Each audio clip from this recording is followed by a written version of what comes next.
Now this Abdul Malik, he's basically like the father of the Quran. He's like the man who kind of basically brought this thing together. Now, what he did was he had to get rid of the language that they spoke before, because of course, as I've shown you, a lot of these names and terms point towards Christianity and away from Islam. So you have to think about this. Think about, getting rid of a language. How would you do that? Now, one of the things that Abdul Malik did was he built a lot of schools. Now, when you're taking the people out of their language, first you outlaw the original language. So you outlaw the Syriac or the Aramaic. You outlaw that language, and then you build schools.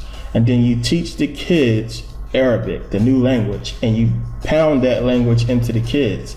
Now, a generation needs to pass before that language basically catches. Now, a generation would be about, 60 to 70 years. So you have these Persians who were conquered, and they were being ruled in Syria under the Christian Byzantine Empire, who was ruled by the Emperor Justinian II.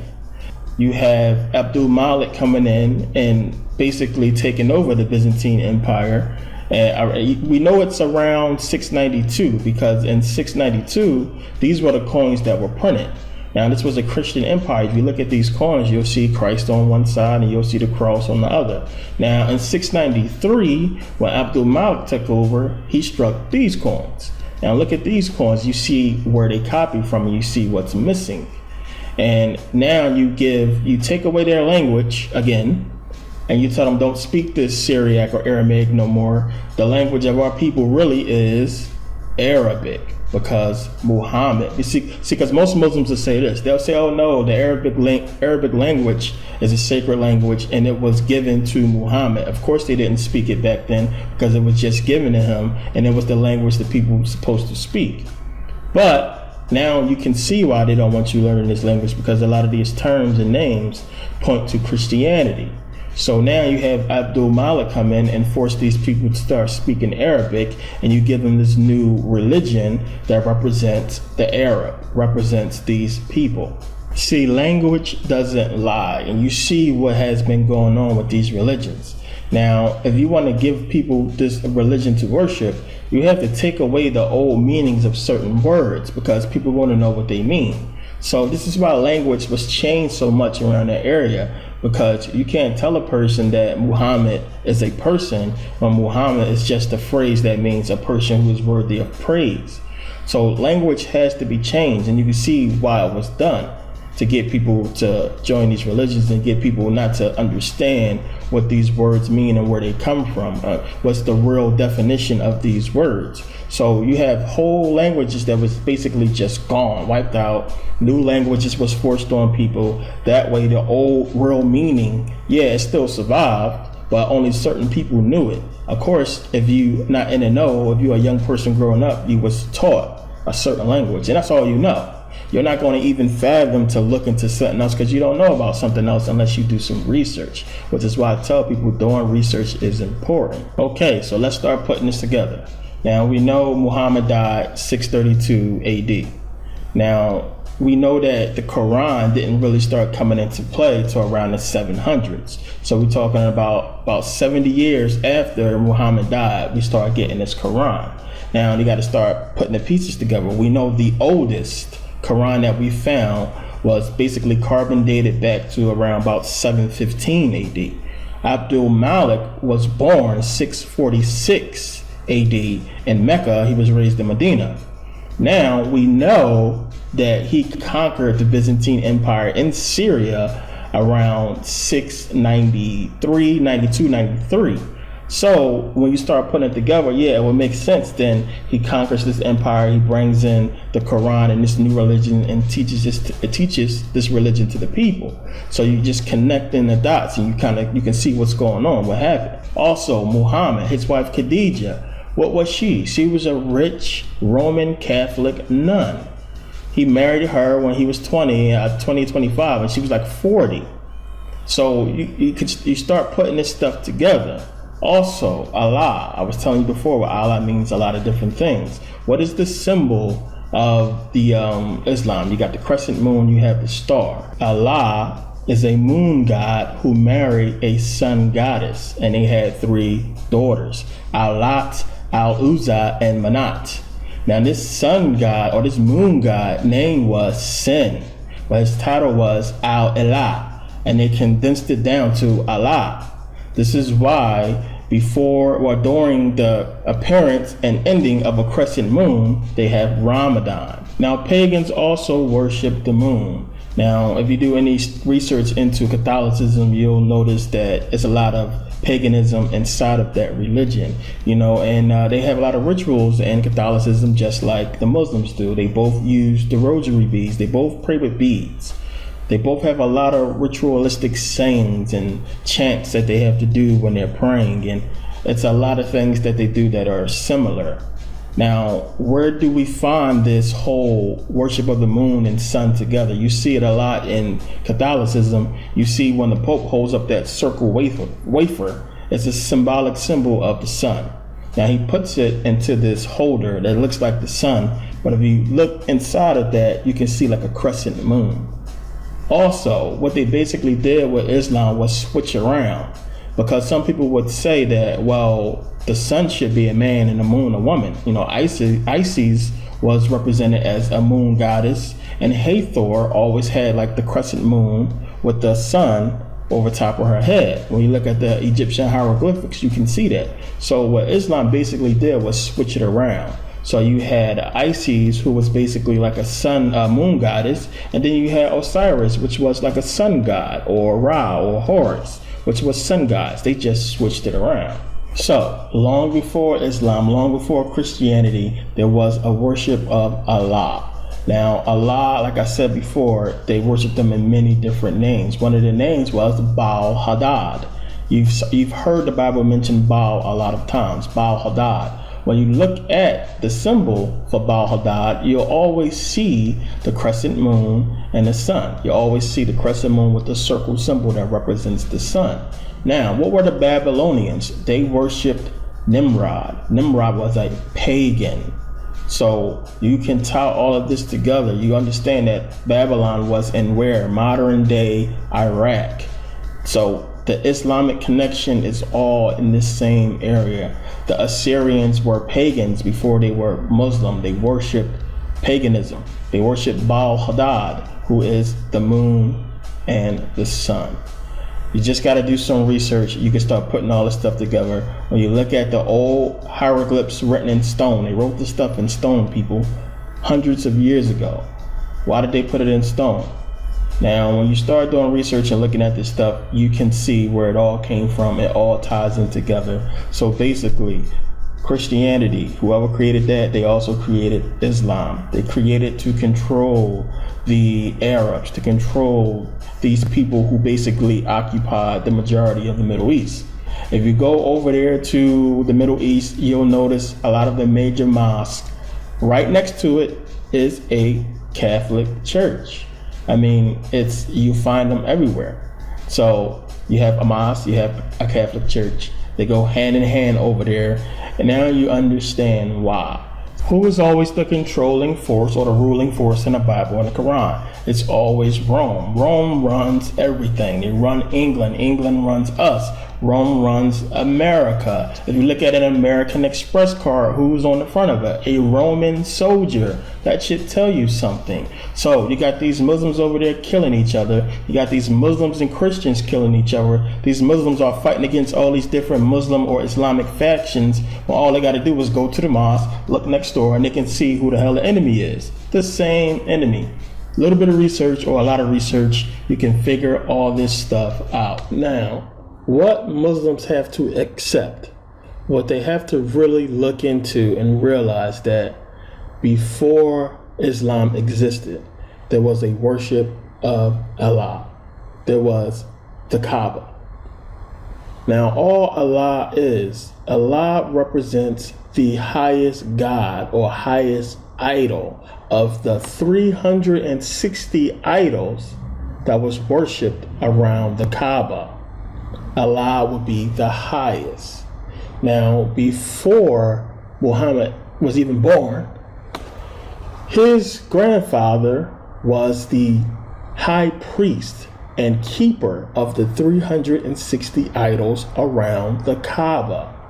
Muhammad's father, whose name is Abdullah, his name means slave of Allah. Abda means slave. So before Muhammad was even born, his father and his grandfather worshipped Allah and the Kaaba, and it has nothing to do with Islam. It has everything to do with paganism and the worship of the moon god Al-Elah, who they condensed into Allah. This is fact. This is proof. All the proof is there. All Muhammad did was he came and he got rid of the 360 idols around the Kaaba and said, we're worshiping one God, as your Quran tells you, and that is Allah. So he kept the God the same and changed the form of worship. So while you think you are worshiping this Allah as it pertains to the Quran, you are really worshiping paganism, the pagan god Allah, disguised as Islam. So you are pagans worshiping a pagan god, pagan moon god by the name of Allah.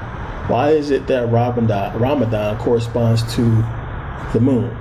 Why is it that the logo of Islam has a crescent moon? Because this is the worship of a moon god and a pagan ritualistic religion. That's all it is. Now, what's going on at the Kaaba right now? At the Kaaba, they are walking around the Kaaba in a circle. What is a circle? 360 degrees, representing the 360 idols that was removed from the Kaaba by Muhammad. Okay, so I don't know what else I have to show you other than the things I've shown you in this video. I think you have seen enough to prove to you that this religion is not what you have been told, or to at least spark your brain to go do some more research into the things that you have seen in this video.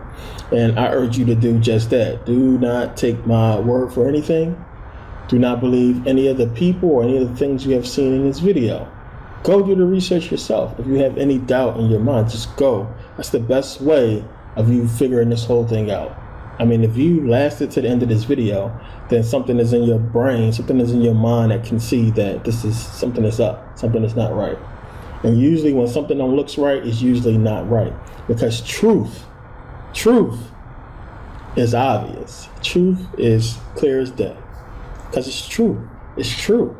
There's not no buts or ifs or ands. Truth is just pure. It doesn't require faith. It doesn't require sacrifice. It simply is. It doesn't require you to pray. It doesn't require you to give money. Truth simply is. And when you see truth, you notice it, because everything else will make sense. If you're looking at something and it don't make sense, it's probably false. It's probably wrong, and you should do some investigating. Sometimes you gotta move some bricks. You gotta move some dirt to find diamonds, to find gold. And that work that you put in, moving all them bricks and moving all that dirt and getting all dirty, was worth it when you found that gold. So if you got to do some research, and if on your crazy journey into research, you find out that your religion is real, which I'm telling you now it's not, but wouldn't it been worth it to go through all that and then finally get to the gold and be like, wow, all that work was worth it. Look at all this gold. Look at all these diamonds. But if you do all that research and you get all the way down to the bottom and find out that you've been had, there's nothing down there. There's no gold. There's no silver. What do I have? Now, you have the knowledge that this spot is not what you thought it was. You have the knowledge that what somebody told you, that person who told you it was gold down there, that person who told you it was diamonds down there, you have the knowledge of knowing that they are bullshit and not to trust them. So that's what you come out with. You come out with knowledge. You come out with knowledge even though you did not find the religion that you seek or the truth that you seek. Now, I started out this video by showing you how Islam compares to Judaism and Christianity. And we ended up showing you how it compares to paganism. And what you have to realize is, as well as Islam, so is Judaism and Christianity, all comes out of paganism. Now, for those Christians who choose to separate themselves from Catholicism and say, well, I'm a Christian, not a Catholic, they are one and the same. You cannot take out some books from the Bible and just say, well, we're Christian and not Catholics, when Rome gave you your Bible. So Rome is unquestionably pagan. I mean, it's just everywhere. If you know what to look for, you see it all over the place. There's no way to separate the two. It's all over the place. They are more of a Mary worship than a Jesus worship. And all you have to do is to read some of the quotes of the Pope, and they tell you exactly what it is. Now, it's important, and the reason why I'm bringing it up, because you just need to start paying attention to what's been going on. These are all the same religions ran by the same people, and they are tricking you, which is why you'll see pictures. Remember, the Pope, John Paul, meeting with Islamic leaders, kissing the Quran, which is why you see the Pope meeting with Jewish leaders, because they have a Jesuit order of the Catholic Church. It's all the same thing, all the same leaders. So no matter what happens in the end, all this religious war is not being fought by them. It's being fought by you. You're fighting these holy wars. These misleaders, these followers are following the leaders and completing their agenda and giving up their lives so that these people can rule the world. And that's what's going on, which is why you see Obama bowing to the Saudi king. You see him bowing to China. You see the Pope meeting with all kinds of religious figures that are not Christian. Why is this? Especially for Christianity, who completely just throws out any other religion besides Christianity. So when it comes to Christianity, Christianity is not tolerable of Islam and Judaism. It's not. You know, Islam accepts Christianity because they believe that y'all just misled. But Christianity does not accept other religions. They are Protestant. They protest other religions. So why is the Pope then kissing the Quran? Why did the Pope choose to speak with a large Islamic symbol behind him? Trying to tell you something. Why is every major mosque in Saudi Arabia, in Europe, why do they all have a Catholic church next door? What is going on? Why do Catholics and why do Muslims worship at the same area? They both go and worship, claiming that they are worshiping the remains of Abraham, and they fight for that space. They got two sides, one for Muslims, one for Christians to worship this supposed body. I mean, it's crazy. But this is where this stuff is coming from. These people are all one and the same, all worshiping paganism, disguised as different religions that they are using to control you. As I've been saying for years, and I've been trying to tell you, religion is control. Truth does not require blind faith. Only Allah will require you to completely ignore facts, to completely lose common sense and accept Allah. Only Allah will require that. Truth does not require blind faith. Truth does not require money or a sacrifice. It's just that simple. But the proof is in front of your face. It's up to you to accept it. Either you do or you don't. Your ego is only hurting you, and you can sit there and, say this is all bullshit, or you can do the research yourself. Don't believe nothing I say. Please don't. Do the research yourself. And you'll find out this stuff is true. I mean, it's common sense. As you start digging, if you run into Satan, don't be scared. That's what they want you to run into. Keep digging. It's all a setup, as I've been saying. But I'll leave it to you to do your own research if you don't believe what's in this video. And I want to thank those who have been following me and, sharing my videos and commenting. And I've been debating with so many people on this stuff. So it's fun. Keep debating. Keep with the questions. I always kill them in the debates. And truth is truth. That's all I'm coming with is truth. And I won't show you anything that I can't back up with facts. I'm not just going to come out and say anything. I'm going to show you where I got my proof from. You'll be able to find it, and it will make sense. And that's all I'm trying to do. And this video was not to say I know more than a Muslim or to say that y'all all stupid. It's called the ignorance of the black Muslim, because you are ignorant of this religion. You jumped into it. I don't knock anybody who went to jail and got forced into Islam. I don't knock y'all. Y'all did what y'all had to do to survive. But don't come out speaking that Islamic stuff and you don't know your religion. Do the research. I don't knock y'all. I don't knock any Muslim who don't know his Quran. I can't really knock y'all because it sounds good. They know how to sell it to you well. But you need to research what they are saying to prove it's true. We're from the hood, most of us. We know bullshit when we smell it. We know when something too good to be true. How come when it comes to religion, we can't smell the bullshit? If I was to come to you with any other book, whether it be